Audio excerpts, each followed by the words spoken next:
আগামী 27 ডিসেম্বর অর্থাৎ শনিবার থেকে এসআইআর হিয়ারিং কাজ শুরু হতে যাচ্ছে। তাই যাদের নাম হিয়ারিংয়ে এসেছে তো তাদের কি কাগজ নিয়ে যেতে হবে ইলেকশন কমিশনের তরফ থেকে সেটি জানিয়ে দিয়েছে।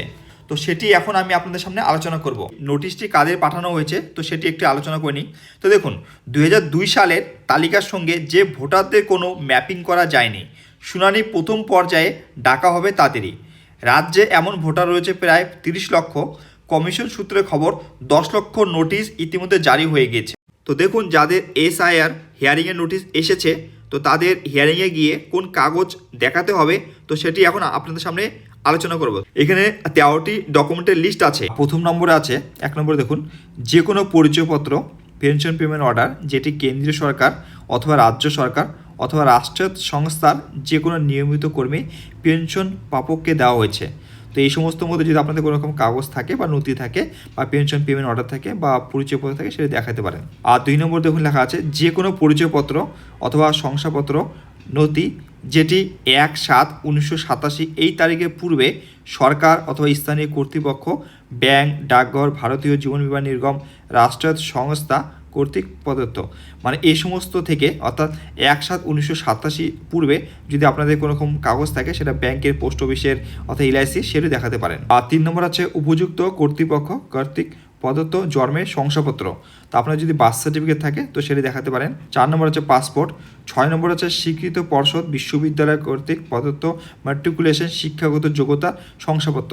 তো আপনার যদি ম্যাট্রিকুলেশন মাধ্যমিক, উচ্চ মাধ্যমিক বা কলেজে কোনো সার্টিফিকেট থাকে সেটি দেখাতে পারেন। 6 নম্বর হচ্ছে রাজ্যের উপযুক্ত কর্তৃপক্ষ কর্তৃক প্রদত্ত স্থায়ী বাসস্থানের শংসাপত্র।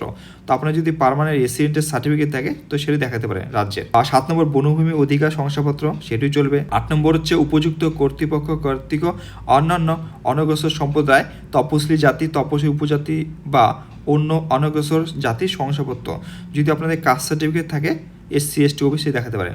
9 নম্বর হচ্ছে নাগরিকদের জাতীয় রেজিস্টার, যে সমস্ত ক্ষেত্রে এটা হয়েছে তো সেক্ষেত্রে NRC মানে কোনো কাগজ থাকলে সেটি দেখাতে পারেন। 10 নম্বর রাজ্য অথবা স্থানীয় কর্তৃপক্ষের দ্বারা তৈরি পারিবারিক রেজিস্টার যদি থাকে এটি সেটি দেখাতে পারেন। 11 নম্বর আছে কোনো জমি বা বাড়ি বরাদ্দের সরকারি শংসাপত্র।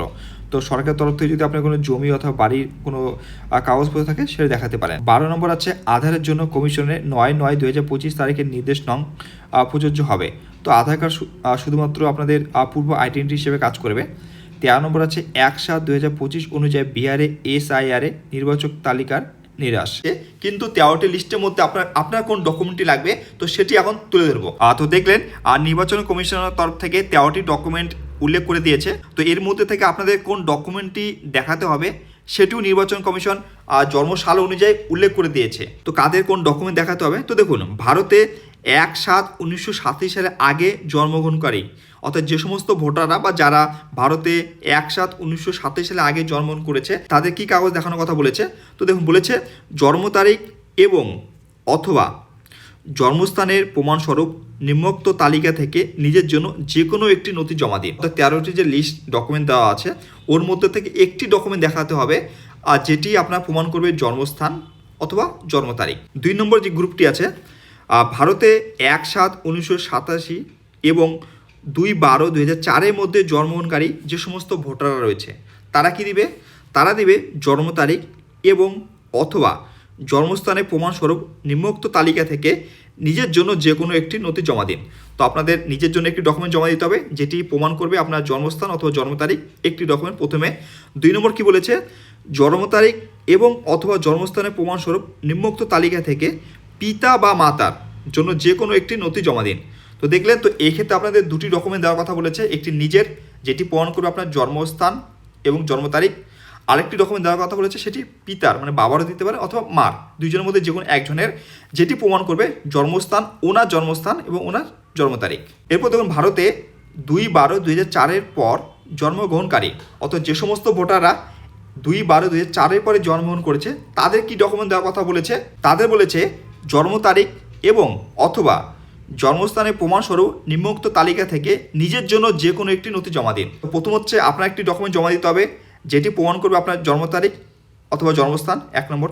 2 নম্বর কি ডকুমেন্ট দেওয়ার কথা বলেছে জন্ম তারিখ এবং অথবা জন্মস্থানের প্রমাণস্বরূপ নিম্নোক্ত তালিকা থেকে পিতার জন্য যে কোনো একটি নথি জমা দিন। 2 নম্বর ডকুমেন্টটি হলো আপনার বাবার, অর্থাৎ বাবার ডকুমেন্ট জমা দিতে হবে, যেটি বাবার প্রমাণ করবে জন্ম তারিখ অথবা জন্মস্থান। 3 নম্বর কি বলেছে? 3 নম্বর বলেছে জন্ম তারিখ এবং অথবা জন্মস্থানের প্রমাণস্বরূপ নিম্নোক্ত তালিকা থেকে মাতার জন্য যে কোনো একটি নথি জমা দিন। তো ভারতে 2/12/2004 পর জন্মগ্রহণকারী যারা ভোটার তাদের 3টি ডকুমেন্ট দিতে হবে। এরপর বলেছে একটি পয়েন্ট, পিতা বা মাতার মধ্যে যদি একজন ভারতীয় না হয়ে থাকে তা আপনার জন্মের সময় তার বৈধ পাসপোর্ট ও ভিসার একটি প্রতিলিপি জমা দিন। তো আপনাদের যদি ভিডিওটি ভালো লেগে থাকে